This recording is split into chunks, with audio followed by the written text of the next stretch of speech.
So thank you all so much for joining us today. I apologize. We accidentally hit the practice mode disable a little bit early on today's webinar. So thank you so much for those of you who joined us a little bit earlier.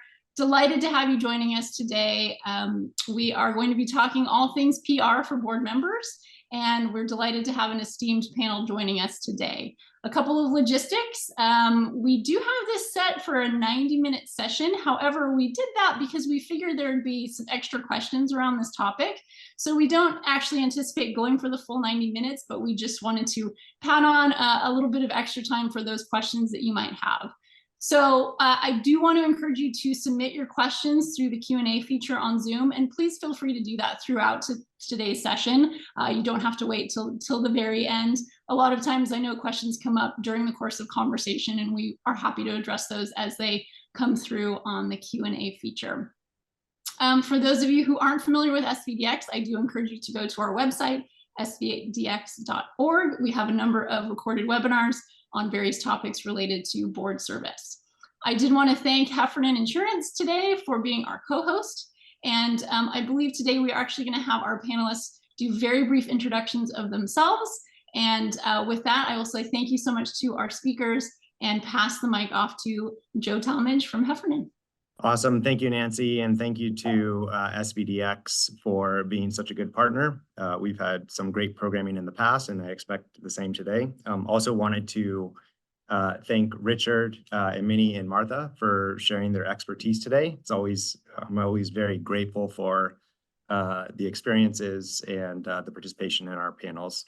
My name is Joe Talmadge. I lead the technology practice at Heffernan Insurance Brokers. We are one of the largest brokers in the United States. We also have offices in London, and we have a particular expertise in pre-IPO and private to public transitions, as well as public directors and officers insurance. I'll let each of the panelists do their own intro, starting with Minnie, and then Richard, and then Martha. Okay, great to be here.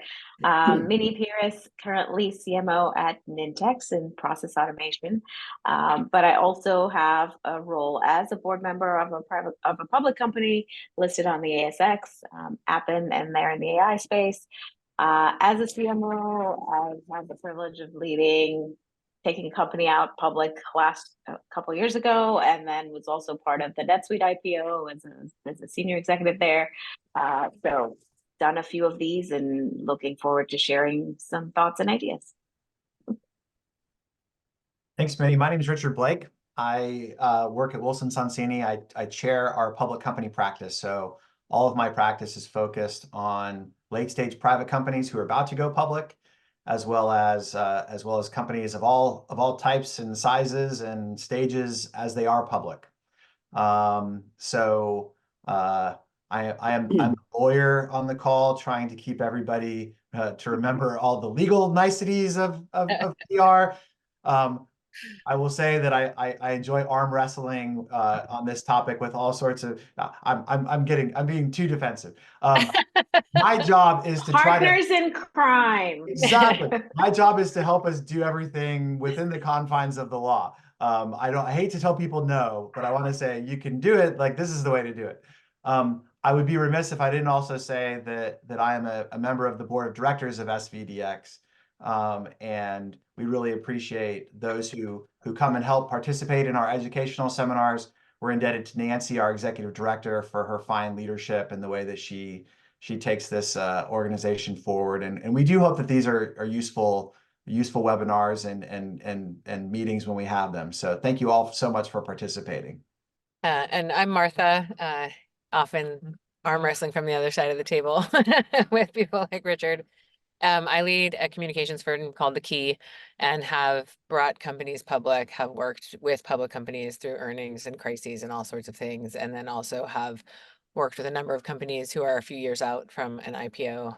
You might imagine there are many of those right now who are thinking about how best to prepare from a communication standpoint for their moment in the sun. So happy to share my expertise there and answer any questions you may have, because things are always changing in this space.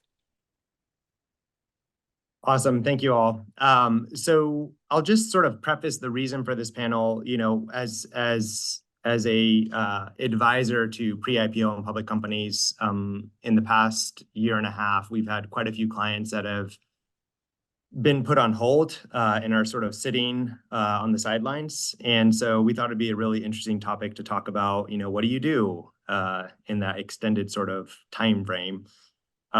We recognize that sort of there's going to be three overarching categories of potential audience members: people that are already public, folks that are about to go public, whatever about means for you, and then also private companies, thinking ahead about M&A and potentially public financing. So, I think it would be good to sort of start off at a very global level and maybe talk about the comms environment globally today. What does that look like? And I think as we sort of navigate these questions, it's really how you all come from different perspectives, Richard and Minnie and Martha. So very interested in each of your opinions on this. And so I think just setting the framework for what the global environment for communications looks like today would be super helpful. Starting with you, Martha. Great. There's a number of factors that are kind of at play at the moment. One of which I'm sure you've seen is the layoff environment is hitting both sides equally hard. So the media is under constant pressure and transition, and so are companies. So a lot of the conversation is about controlling a narrative you'd rather not see in public, number one. And then also you're dealing with a bunch of journalists and newspapers who are seeing their own staff shrink really dramatically and very quickly, and the trends are tied together. And so thinking about how to be sensitive to the overwhelm inside the newsroom is of incredible importance right now. I think the benefit of the moment is where there were a couple years where it was hard to break through with positive news and giant funding rounds and all those things. Now it's not. They're the exception rather than the rule. So being thoughtful about how and when to tell those positive stories is important. And then I think the third piece that's really important to remember is there are platforms of enormous influence that are not traditional media that you still have to think about as a communications platform, whether it's a Substack or a newsletter or someone with a big Twitter following. There are a lot of places where the conversation that ends up really changing the course of someone's deal or their perception in the media starts in kind of an informal platform in communications and causes quite a headache for everybody on this call when that happens. So being thoughtful about kind of an everyone is media, everything you put in print may end up on the Wall Street Journal is kind of the framework to think about from the seats you all occupy. And I think, Martha, Yeah. you're dealing both with directors and officers. Many very interested in hearing from a sort of director level at a board level in terms of the global comms environment, because I know it's sort of different hats that you're wearing. Yeah, I mean, I can speak to it both from sort of the director perspective as well as the, my CMO seat. Like I'm on the ups, I'm partnering with Martha to try to get that coverage secured and land those stories as we touched on. So look, I think from a board seat, in the backdrop of what Martha mentioned, it is very true that it is that much harder to break through the noise because reporters are fielding it so much. So this is where, as a board director, you do have an opportunity to bring a trend story, for instance, because your job is to have that broader purview and to be more of a thought partner as you're looking across your full portfolio that you're supporting potentially if you have multiple board roles or where you have expertise that where you can lean in and offer that perspective of an industry trend is definitely something in the current comms environment in particular. And as Martha touched on, though, just there's no such thing as off the record, really. So I think that as a board member, which I'm sure Richard will appreciate and double down on, but you always have to be aware that you can do some things with reporters if you have a personal relationship or if you've had a long-standing relationship where you do things sort of on background. But when you are putting that board hat on, everything is very much on the record. And so we can talk a little bit more about you have to think about it in terms of your personal brand, how you are supporting the organization that you're a board member for, but also speaking broadly, across those industry trends and where you can help the companies that you're serving. Awesome. Thank you, Minnie. And we'll get a little bit more into that personal brand topic later on. Richard, do you have any commentary about the global environment today, just from your perspective? Yeah, look, I think that Martha and Minnie have done a great job of setting the framework. I mean, it is sort of interesting that even though in the last, certainly 25 years of my practice, that IR and PR has changed in many respects, and the types of media that are available has obviously, exploded. From a legal perspective, there haven't been a ton of changes in sort of the legal requirements around all of this. There's been a few modernizations over the last 25 years, but for the most part, if you think about sort of two stages of a company's life, as a private company and as a public company. As a private company, there's a lot of flexibility with comms and what you can do. At some level, many private companies don't want to necessarily spill out all the secrets, tell about all their financials. Some of them might, especially as they get closer to an IPO. But the thing to remember as you do sort of kick off the IPO process and sort of head towards an IPO is that all of your comms have to be consistent with past practice. Mm-hmm. Otherwise, if you're sort of launching in to this, we're going public, okay, let's have a media blitz. The SEC views that, they call it conditioning the market. It's sort of priming the pump to get everybody ready and get everyone excited about your IPO, and they're very hesitant to do that. And so one of the things we talk about with companies as they start talking about the IPO process is like, okay, well, let's look at your comms, and before we even kick off, if you want to kick at the notch up a little bit with your comms, now's the time to do that, so that the new normal is more discussion, so that the SEC doesn't come down and say, hey, you guys got to clamp down on all these comms.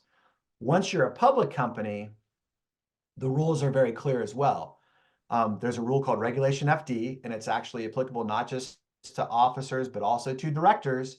And the point there is that with some very limited circumstances, if there's material non-public information about the company that you disclose selectively to particular individuals, including investment professionals and stockholders, you have to release that information to everybody. Otherwise, there can be a violation brought against you. And in the 23 years, I think it was the end of 2000 that Reg FD was adopted, the SEC has been very active in bringing enforcement actions against companies who selectively disclose information. I'm not aware off the top of my head of a board director who has been accused of a Reg FD violation. Many officers have been accused individually because of them talking to analysts or to stockholders and selectively sharing material information. But I do think it is a little bit telling that there hasn't been a director situation, because I think in many cases, and Minnie and Martha, there may be exceptions to this, but I think in most cases, the company wants to speak for itself and not necessarily have a director out there on the front lines, unless there's very clear instructions out there on the front lines being the face of PR and IR for the firm. For the company, I should say. Yeah, but anyway, hope nobody fell asleep during that.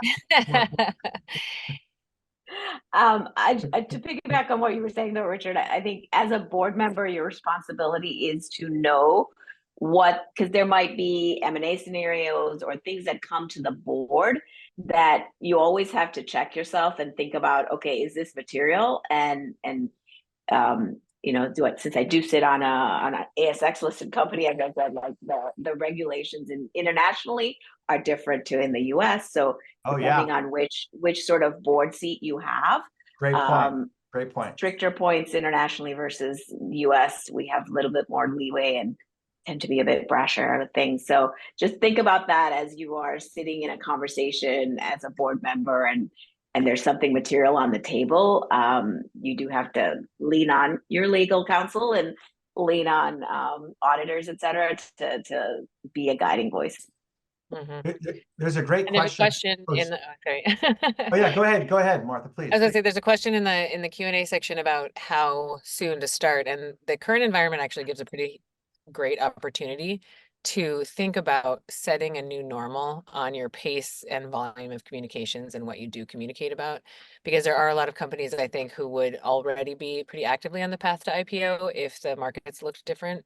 And in that environment, you have a real opportunity to think about what metrics you are going to be sharing in terms of success, and how you might benchmark some things in terms of both what your success looks like and how you're measuring it, and then also how frequently you're giving updates and what types of updates you're doing. So that can go anywhere from just kind of general updates, like, you know, a quarterly milestone type of thing. So that becomes a norm people are expecting from you, or it can be hires and those types of things. And from a board seat, I think that's actually a really huge opportunity you have to bring that information to your private companies, because so often the operators are just looking at the next product launch, whatever's happening on their deliverables. And if you're able to say, you know, even if we come out 2 years from now, we should think about our path to IPO from a visibility perspective, because it really does shift and open the aperture much more broadly after you're public if you start to kind of lay that groundwork early.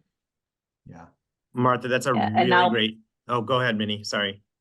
I was just gonna piggyback. So as a board member, one of the things you can be doing in order to arm the operating team with thinking about that is if they haven't staffed up their marketing. So this is, you know, putting sort of my CMO hat on. If you don't have the right resources in house to be able to lay that groundwork on time, that can end up then you're scrambling at the last minute and you're not set up in a way. So I think to kind of bring it full circle to the question you started with, which was around the comms environment, you have to play a long game with comms today. There is no like media blitz you can do in a quick heartbeat. And so now I'm speaking more as a CMO than a board director, but you know, as a CMO, I've often been asked like, hey, can we go, you know, do this in the next 3 months? Well, in 3 months, like you have to break through the ice of a gajillion reporters because you haven't laid that groundwork, you don't have the relationships in market. And so it becomes sort of an impossible mission if you leave it to the last minute. So think ahead. That would be the final piece of bringing it back to that kind of current environment of media. You do have to plan way ahead, earlier than you would think. Yep. So those are both great transitionary sort of points on what I was hoping you could comment a little bit more on, which was just some ground rules for supporting comms from the board role from the boardroom. And then also maybe in the same sort of vein, if there's any best practices on how communication should be owned at the board level. And maybe, Martha, you probably have some very direct directions on this. Minnie, I'd be very interested in your sort of experiences with this. And then obviously, Richard, I'm sure that you have some commentaries as well. Do you want us to go in that order? Yes, please. Okay. So there's a number of ways to support from the boardroom, and there's a number of ways to kind of be anti-supportive from the boardroom also. So I think early on in the path, especially if you are private going public, thinking about how and when is a really big inflection point. So to Minnie's point, it's not something you can kind of turn on and off like a light switch. You have to really be laying groundwork, including the kind of operator level groundwork of what sort of stories you want to tell, right? Like, what are the numbers that you want to share? How are you going to be couching your success? All those things that you're going to be putting into an eventual S1, you want to be thinking about how to make the market broadly understand them well before you go toward an IPO. So that part is really important and is kind of like a full board conversation. And then I think, you know, if it's a new function inside of the company, if you're kind of becoming loud from a quiet place, one of the big opportunities that board members can do is open doors. So they either are introducing, you're introducing a company that you know very well to reporters or influential folks who have a bigger media footprint than the company you're serving may have on their own. Third-party validation is another one. So oftentimes you're selected to a board seat because you have industry expertise or because you have brought a bunch of companies public or whatever it is that, you know, enticed the company to invite you onto the board in the first place, likely has some real value in the story around the company that you're supporting. And you have to be impartial, so you can't be, you know, out there just as a salesman on the street, but you can say, oh, you know, I come from this industry that this technology company is now disrupting. I can see the landscape 5 years from now and how it's going to change. So giving those kind of outside perspectives on where a company sits in market is really important. On the opposite side, I think playing fast and loose with kind of where things are, especially in this environment where media is really, really curious about when the markets are going to shift. It's not unusual for someone to just kind of ask like, hey, what do you think? Right? Like, hey, where do you think this is going to go? What are you seeing? And it's pretty easy to do back of the napkin kind of math or resource checking for reporters. If they're like, oh, I just talked to this person, they sit on these 3 boards, they're saying no one's anywhere close to IPO, or, you know, whatever the case is, they, you know, you might get cited as part of something that you don't intend to be a part of a story because you're giving kind of an insider track. And we go a little bit into kind of hygiene later, but one of the things is your speed to respond to reporters is another thing to be thinking about as far as setting a norm. Because if you are the person who texts right back, like first minute, they will always expect that. And the very first time you don't, it's like, ooh, whatever I'm digging on, there's a story there, because they're having to check with legal or comms about what they can share. So thinking about setting normal parameters of how and where you participate in comms directly is another thing to think about early in your board seat. Awesome. Yeah. Minnie, I don't know, we have a couple questions that we'll get to. I kind of just want to get some experiences out of Minnie and also Richard's commentary, and then we'll address these questions shortly after. So I think I could say first thing, when you join a board, would be like, make sure you understand that companies sort of what are their goals from a comms perspective, and what is the concept that they would like you to align to. So this goes to Martha's comments about, you know, there's no such thing as sort of being giving insight without that context. So be very aware that you're lined up with what the operational leaders want to, what message they want to have resonate in the market, right? And if they don't have that, then you as a board member, like that's where you have to say like, well, you know, if we're looking 2 years out, 3 years out, it might be time to think about putting that together and being thoughtful about how you can formulate to that. So that aligns with like where you have connections, where you can serve as an industry expert. But number one guiding principle is to stay aligned with what the company wants to have reporters take away from any of those dialogues that you're helping to facilitate or be part of. So I think that's really important. You know, definitely always want to be making sure that you're in compliance, not just Reg FD, but all of the other rules that apply as a, you know, non-executive director. In some cases, if you're representing, again, if you're this changes a little bit if you're a U.S. company versus international, but those would be some things to keep in mind.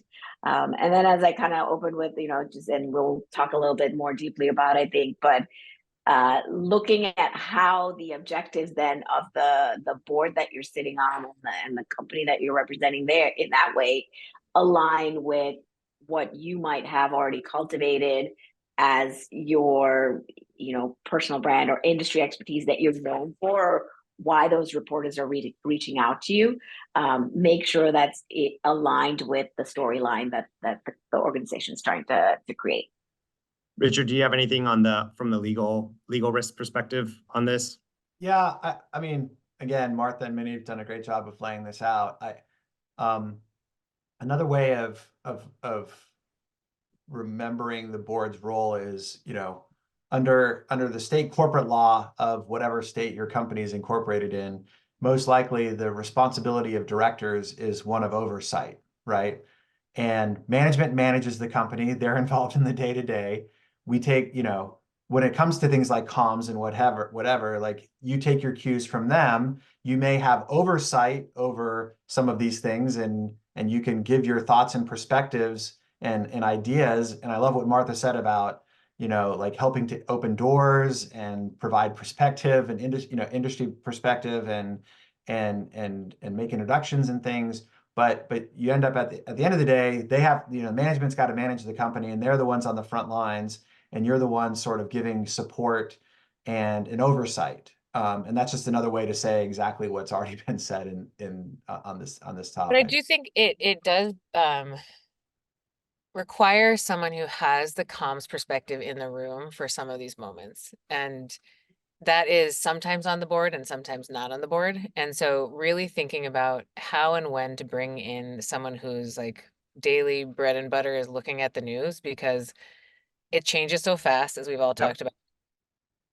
And also thinking about how to set the course and what role everyone can play. There's almost like a casting call you do at the beginning of some of these paths of like where each person can be helpful, what you might expect, what's coming down the pipeline, so you can think about where you might be able to give oversight in a way that's going to be exceptionally helpful.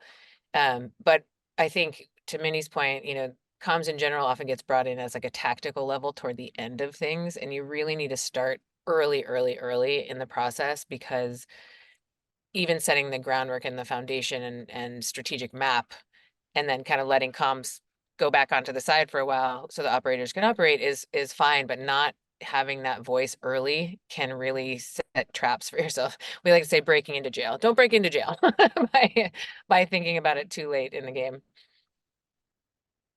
Awesome. We have some questions that came through. I don't know who wants to comment, maybe all of you, but are there 3 do's and don'ts for companies and boards who are the target of activist shareholders? Question number 1.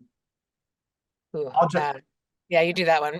I'll jump into this one. This is a crisis situation, so that's a very legally seen thing. Yeah, so it is a crisis situation, and what Martha just said about there may or may not be people in the room who have expertise. I've got some boards where very much the case is that they have directors who've been through activism before, and they have perspective and experience. And then I've been on other boards representing other boards where it was a brand new experience for everybody. And so that's the time when you do end up having to lean on some advisors, both from an IR perspective as well as a legal perspective, and sometimes banking, who have been through this before and who have the expertise and sort of can guide you through. So I think number 1 is surround yourself with the right set of advisors, and the time to figure out who the right set of advisors are is not when the activist files the 13D letter that says, hey, we have a problem with the company. It's well in advance on a sunshiny day when there's no clouds in the sky and you have the opportunity. And sometimes, frankly, especially when it comes to the comm side or like the proxy solicitor side, who's going to help you go out and drum up the vote if there's actually like a proxy fight going on. I think it's multiple ones, because there may be a conflict when the actual event arises, and so having multiple sets of advisors is helpful. That's sort of do number 1. Do number 2 is try to avoid it in the first place by having a robust shareholder engagement program from the very beginning. And I know there are some companies who it's sort of like, okay, I've gone public, but I'm an emerging growth company. ISS and Glass Lewis isn't going to really be on my case for a couple more years. Like, we don't have to engage fully with our stockholders the way that we might for a more well-established company. And my answer to that is you do that at your own risk. Starting the ground rules early and starting that sort of shareholder outreach from the beginning can be very good. And then when the activist does come, I think it's important to engage with them as well. And if they are knocking on your door saying, hey, I want to have a conversation about the growth of the company and the strategy of the company, take that conversation. Management usually is the one who's involved with that. In some circumstances, depending on who the investor is, it might be appropriate to bring a board member to that sort of a conversation as well, also given the history and the stage that the company is in. But engaging with the stockholders, having conversations with them, hearing their perspective with open ears, before you sort of tell them all the reasons why you think they're wrong, if that's the case. Listening to their perspective, I think, is very important. I'm only going to give 2, because I think this topic is actually the subject of several other SBDX sessions that we have had and that we will have. And it could take up a full 90 minutes in and of itself. But and there's some other questions here I want to make sure we get answered, but I hope that's a helpful start. Minnie, do you have, oh, go ahead. I was going to jump in and just say some of these questions are really bringing to mind, like it kind of goes to a best practice. So just like we do playbooks for if you get hacked, some sort of like calm scenario playbook is always a good thing, as certainly if you're a public company already, or if you're thinking about that transition, because you have to get everybody trained on what is the right sort of protocol and who does what and who's running the play. So doing that, or that also kind of goes into that planning bucket, but knowing that you're ready and having stress tested where you may need other resources, or at least knowing where, like, who are the advisors you would go to if something happened that falls into X bucket. I think that could be a really good thing that more companies should do, and something to think about as a board member. Yeah, and I think this kind of actually marries both of your answers together. One is the types of consultants you have for each of these things are different, right? Like there are comms firms that specialize in board activism. You want someone who is familiar with that crisis, because it just removes the emotion, which goes back to Minnie's point. If you can remove the panic of the moment, you're going to be much better at operating through it. And part of that comes from people who are like, seen this before. This is what happens. This follows a path. So that is often found from A, having practiced it with a playbook that you can build yourself or with consultants, to Minnie's point, and then B, having someone who's been around that road a bunch of times, whether they're in the boardroom or they're your lawyer plus a comms consultant who specializes in that type of communication, because there's just so many rules and nuances to each type of storytelling opportunity. You really want the expert on each kind. And this is one where, board members can lean in. Like, part of your job as a board member is to network and know who those people are that you can pull from when a certain circumstance comes up, right? And that's, the management team can do that too, but they have to run the company. So this is where you can add value. And frankly, if you're like looking at, you're on one board, but you want to get on another one, these are skills that you can up level yourself on, that make you attractive to be on additional boards and get those additional seats. It seems like our audience is very worried about being attacked. The next question is, how does a well-established international multi-generational company confront unfounded attacks from a mega global media enterprise? Well, I want to know all the details on that. First thing is, don't panic. Yeah, exactly. There's so many dependencies on how to answer that question. So getting really specific with someone who can walk you through all the steps is most important. I think that we're going to lean a lot on, like, go to the expert for the thing that you need. It's definitely a place where if there's an attack coming, whether it's shareholders or media, that's a time to call an off-schedule board meeting or to communicate in a way that says, hey, this is happening. Everybody be aware. Do not engage with this person, because especially when it comes from media, it might seem exciting, right? They'll have a direct contact in one channel that you can tell is an attack, but then someone else might go, through a side door in a way that seems like, hey, just want to learn a little bit more about, what you're doing over there. And so there's a lot of opportunity to just kind of complicate the conversation and or create mess that is avoidable. So I think awareness across the board and the operating team is really important.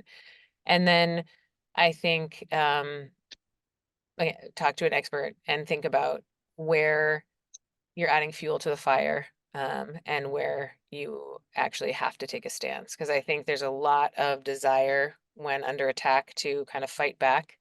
And honestly, and you can see this in media now, like, the more boring it is, the less attention it gets. So if it's a one-sided battle, it eventually loses steam. But if you're engaged, it continues to have new chapters. So as a very, very general, really think about whether or not you need to fight back. And if you do, find the right team to do that with you. We have another question from the audience that I think dovetails really well into the next question that I had for you guys. What is the board's role in channeling the scope of management branding? And then how much influence should the board have in keeping the CEO out of politics or social activism, for example? So that was the question from the audience. The question I had for you guys, and maybe you can comment and answer that question within the context of this question, which is, how, or can you comment on how a director can best go about getting alignment with the company's principles, and maybe speak about how directors can think about the idea of their personal brand relative to the multiple companies that they represent? I feel like there's a lot of overlap there, and you can probably riff on that for a little bit. Yeah. Want me to go first? All right. So on the question from the audience around board's role in influencing the CEO, this is one where you do have to look at it from a risk perspective, and especially if you're dealing with a young founder CEO, not to characterize anyone in any way, but if this is their first time, then there might be more counseling that you have to give them on where that line is. But this is where I think it comes back to, if you have that early alignment when you join the board and you have an understanding of where they're looking at their path going, then you're in a better position to provide that counsel and advice when it starts to deviate from, okay, you said your objective for the company is to be very mission oriented and to reach people in a certain way. Well, you kind of help bring that mirror up to them and say, hey, these things that you're doing run counter. The stance that you're taking will be viewed by your customers and the industry and the media as a political stance, as opposed to a personal stance. Sort of providing that coaching, I think, and particularly where it aligns to putting the company at risk. Mm-hmm. Sometimes in the heat of the moment, those are things that the management team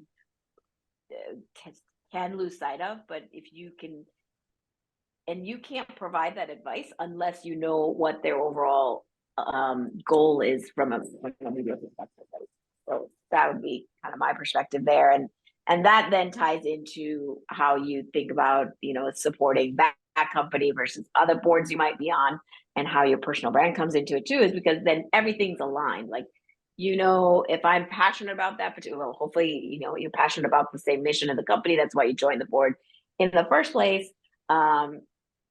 And you can make sure your swim lane in relation to what the broader message is that the company is trying to create in the market. So does that help? I know Martha's probably got perspective here, and I'll let her chime in.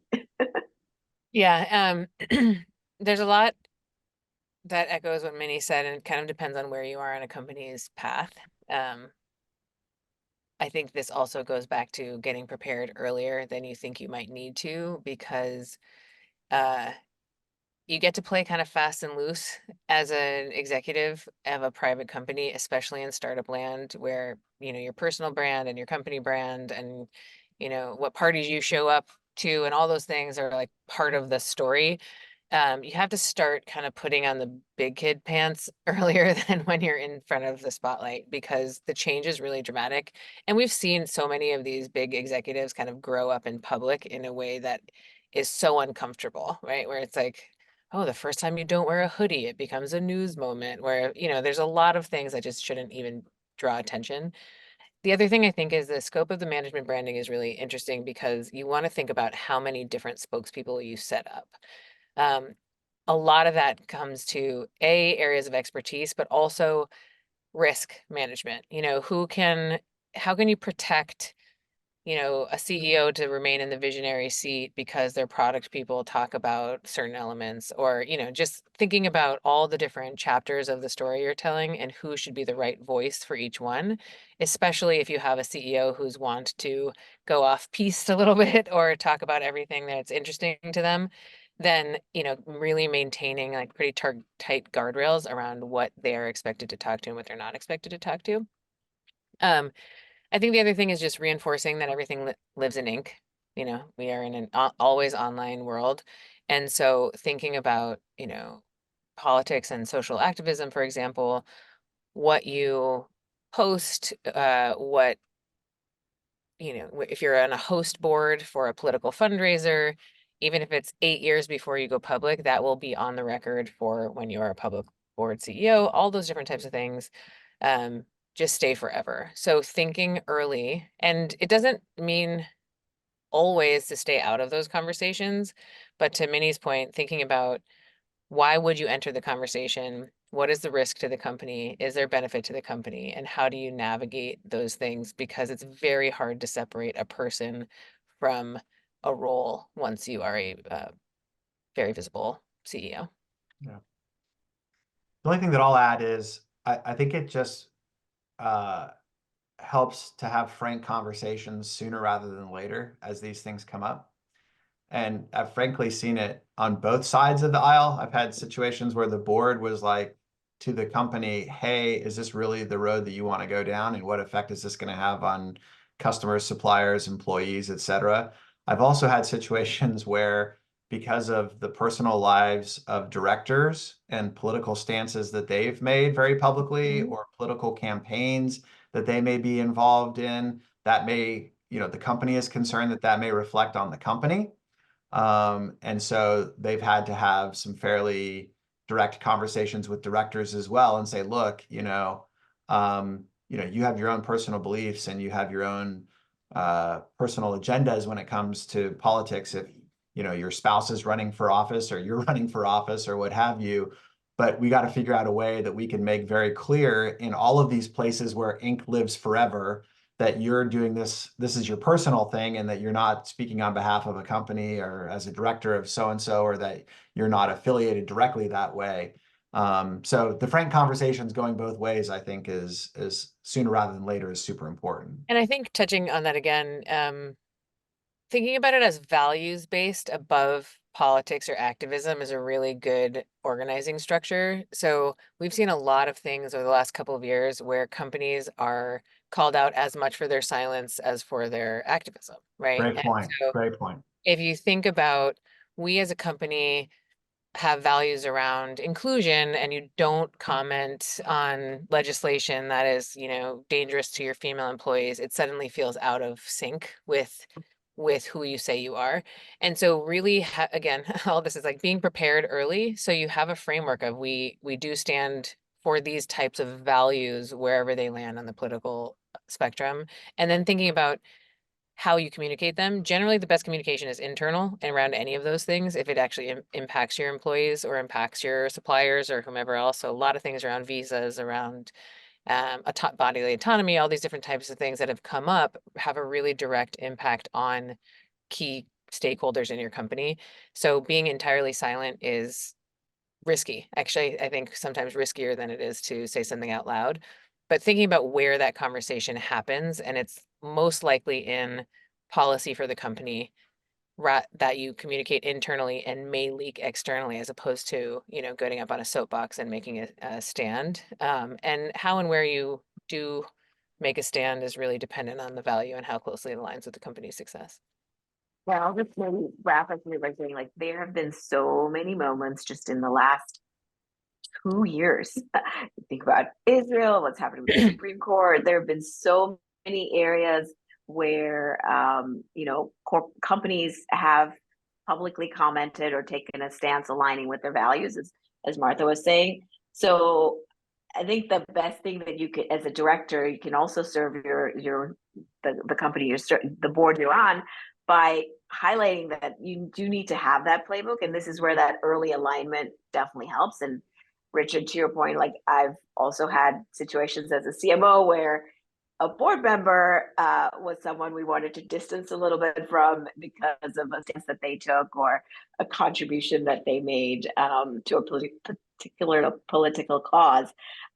So I think, like, that's where that early alignment of what is the narrative that you are trying to create as a private company looking at IPO, or a public company already, and bringing that together with how you're, as a board member, going to contribute to that and are aligned with that, or raising that, hey, these are things that I already do that you need to be aware of in case it causes conflict for the values that you've established for the company, right? So I think that getting alignment early and often is a good thing. Awesome. This is such good commentary. So you all talked about sort of the early timing of how you communicate approaching an IPO. Are there sort of key inflection points in a company's story through an IPO that they should sort of think about in terms of M&A or product launches, and what are the things that they should be taking into account, you know, for those types of transactions as a public company or as a pre-IPO company? In order to build the story for what business after you're, yeah, I mean, Yeah. look, if you're pre-IPO, you should be leveraging every inflection point you can. You know, now you need to not be super noisy where media tunes you out. But anytime that you can lean into your technology launches, anything where you're just driving trends, and this is where, like, I'm a big fan of, you have to leverage your customers, because frankly, media care much more about hearing from them, and them using them to tell your story is a great way to, if you haven't thought of it before, like, definitely, you know, companies should be leaning into that, because they can offer narrative and perspective that is much more credible than, like, if you're talking about a software vendor, for instance. We're all in, you know, tech heavy industries, right? So you saying it as the software company, if your customer says the same thing, it's much more credible, and hearing it from them will give, you know, a better perspective. So those inflection points are good things to think about. Anytime where, if you're bolstering your board up pre-IPO, like, use that ramp up to get news out there and set the precedent that basically what you want to do is have a strong history of, you announce customer wins, you announce product launches, you announce any leadership changes and executive changes. And if you have that track record, then that's something that becomes part of the operating plan for when you're after you're public. You're basically establishing your baseline of normal, right? And so going to Minnie's point, it's the frequency, but then also thinking about what of those moments can actually earn you media coverage and connect you with media relationships, because it's very different to just write a press release, put them on the wire, put them on the blog. That helps you with the updating the baseline of how often you communicate and what types of things you communicate. But if you're actually able to get coverage and you're thinking about what's going to be seen by people who are influential for your eventual IPO, all those things are they're connected to and different from what milestones you may have. So really setting an expectation of what you're putting out, to put it on the public record, to showcase that you do those announcements, and then which things are actually worth putting some muscle behind in terms of getting media engagement and starting to set a new conversation around the company is really important.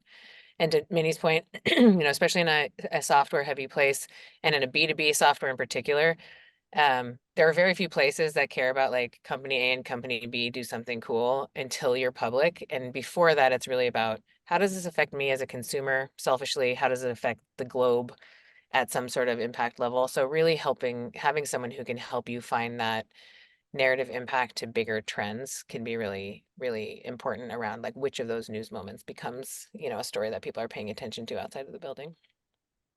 You know, the other thing that I sometimes see companies do, and Martha and Minnie, I'm curious for your thoughts on this, is they'll have press around fundraising. You mentioned, leadership changes. That often happens in connection with a fundraising. There's sort of a two-edged sword there. Some companies don't love to be out and tell everybody else how much money they've raised or who's invested in them. So the same is true of, like Martha was talking earlier about, like, an annual impact report or a momentum report. Sometimes the companies that are really growing fast will do that on a quarterly basis. Well, it's not really like an earnings release, but something short of it, where they're talking about what's happening in the quarter, the number of customers they're adding, or maybe they'll give revenue or something like that on an annual basis or what have you.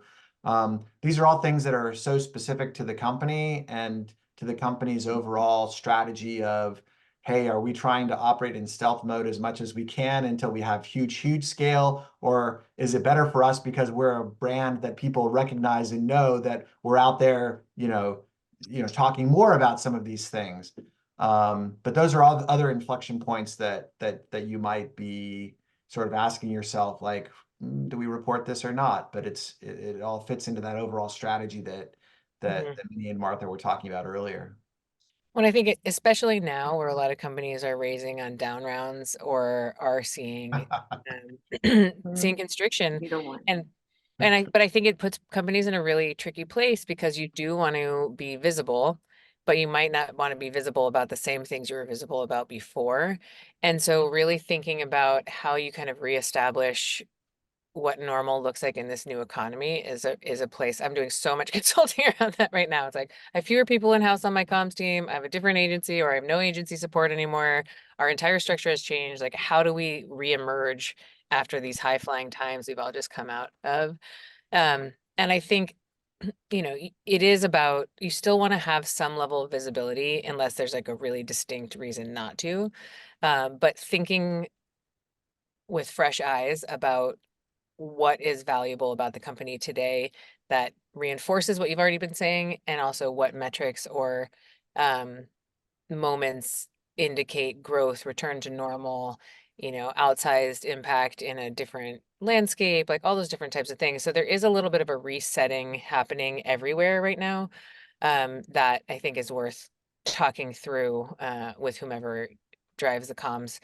And from the board seat is a great place to start that conversation, actually, because there's been such lack of stability inside of the companies that most operating executives have a hard time like seeing beyond their own company balance sheet or their own company's product roadmap or whatever else. And you have this kind of 3,000-foot view where you can say, this is totally normal, right? Like every company has, been taken down at the knees a little bit right now.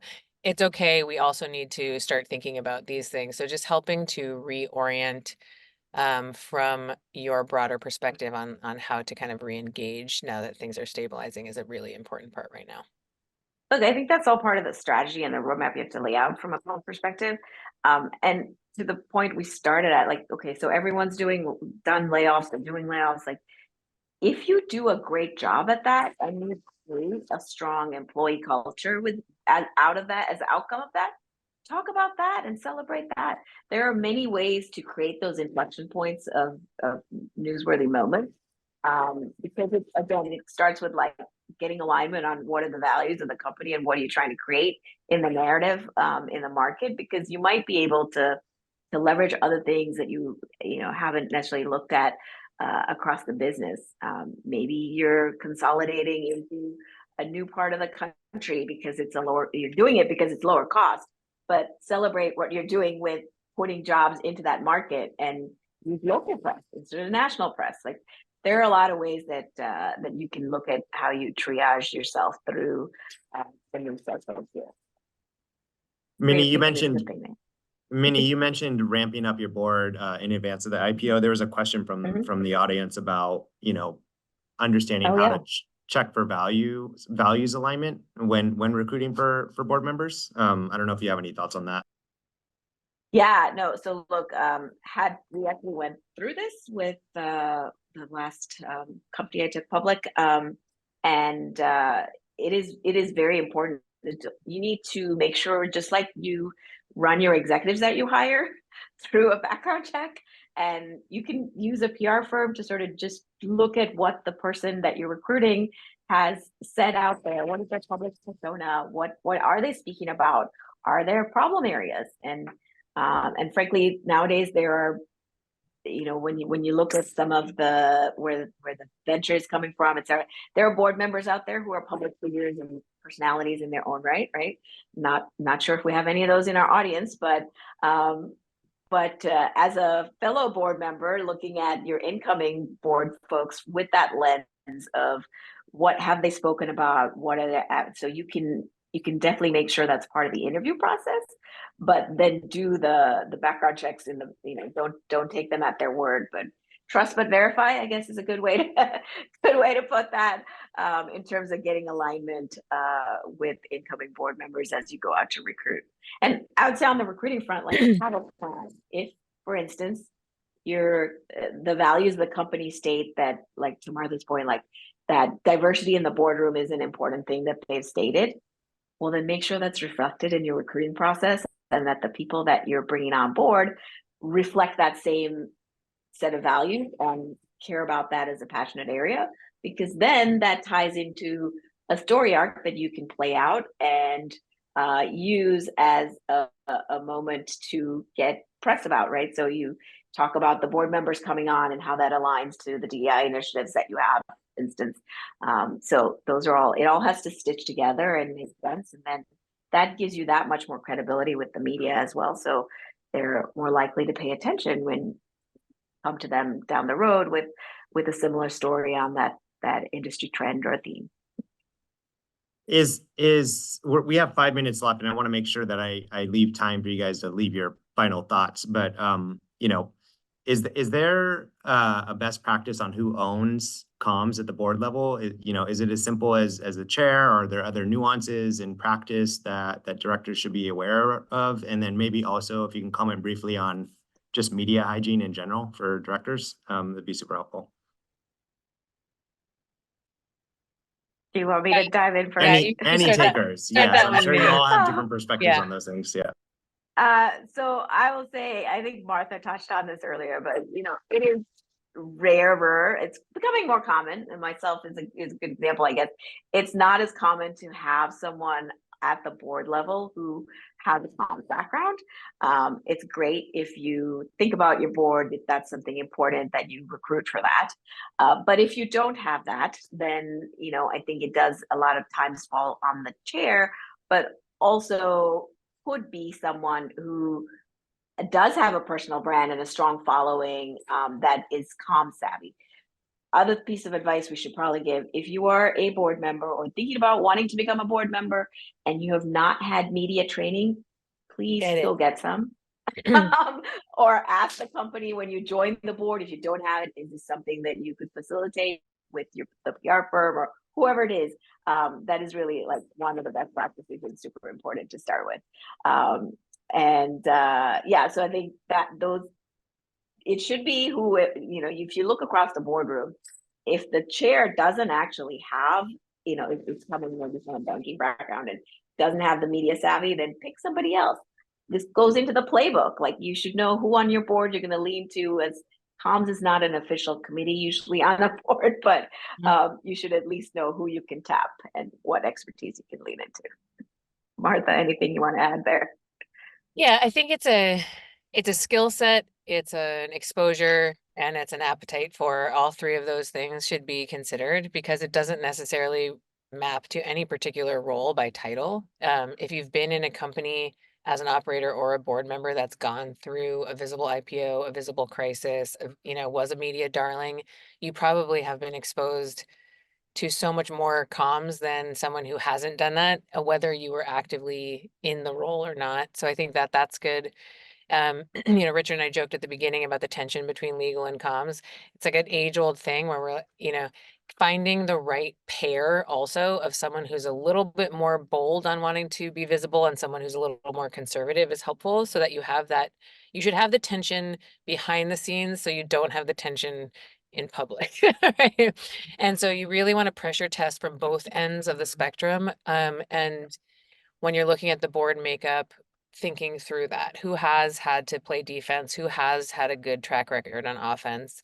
And going to Minnie's point, media training is great. Even if it's just like, hey, you know, for the last 45 minutes of this board meeting, we're going to bring someone in and they're going to do it for everyone, whether it's a refresher or a first time, and then you can decide, you know, what you're going to do, because it also is a good opportunity to kind of reinforce key messages or elements for that particular company that you're serving.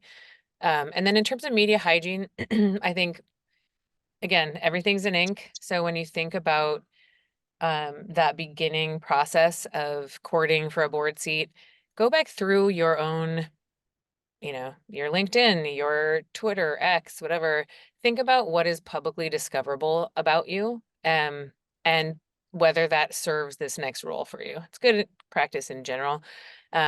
People go all over the place. They're like, it's me, everything is public. That's fine if you feel that way. But just remember, anything that is publicly connected to you as a person and a brand is then like officially part of the story if a reporter so chooses. So that hygiene is good. I talked a little bit about don't answer the phone right away, just so you have some defensibility to be not in crisis when you don't answer it that one time. And then I think if, check with the company and their comms if you get asked, right? It's easy to be like, oh, yes, no, I'm just answering a factual question. But most questions from media have a lot of nuance around them. So, trust that the company has someone who's guiding the conversation and check in if media reach out to you. We're up on our time before our Q&A. Right. In typical SVDX fashion, I'm going to give you each one thing to leave our panelists with that they can walk away with. And then Nancy, you can wrap us up and get us out of here. I'll start. Richard, then Minnie, and then Martha. Yeah. Lawyers aren't all that bad. I really don't like to say no all the time. I really like to try to find a way for companies to do what they, to meet their business objectives, especially as it comes around communications. There's very few things that are a hard, and fast no. So, involve us lawyers because we can help as well, even if we're not, the trained experts on comms specifically. Yeah, I'll give my parting thought as like, don't wait until the last minute. Comms is not an afterthought, right? Plan it. Particularly, it's part of every phase of your company journey, whether you're early stage A, B. It just looks different at every stage of evolution of the company, but it should always be part of that story. And having a playbook as you're getting ready for IPO, and certainly if you're a public company, also invaluable. I think I would say right hammer right now. So really thinking about the stage you're at, how close you are to IPO, how prepared you need to be for crisis. And I'm a big fan of like many expert things as opposed to one giant umbrella to try to solve them all, because I joke all the time, one of my best friends is a partner at a crisis firm, and we technically have the same job, but it's like I help companies be born invisible and celebrate themselves, and she helps like kill them and bury them quietly in a ditch. And so like really know who it is and where their expertise is going to be, and find people you trust, whether you're working with them directly or not, where you can vet the partner that you're engaging. And lawyers often are that person. Your banker might be that person to say, hey, I've gone through this path. Here's who I would recommend. Awesome. With that, Nancy, if you want to wrap up with the SVDX parting. Yes, just want to say a really special and large thank you to Joe, Minnie, Martha, and Richard. Really appreciate your time and great insights.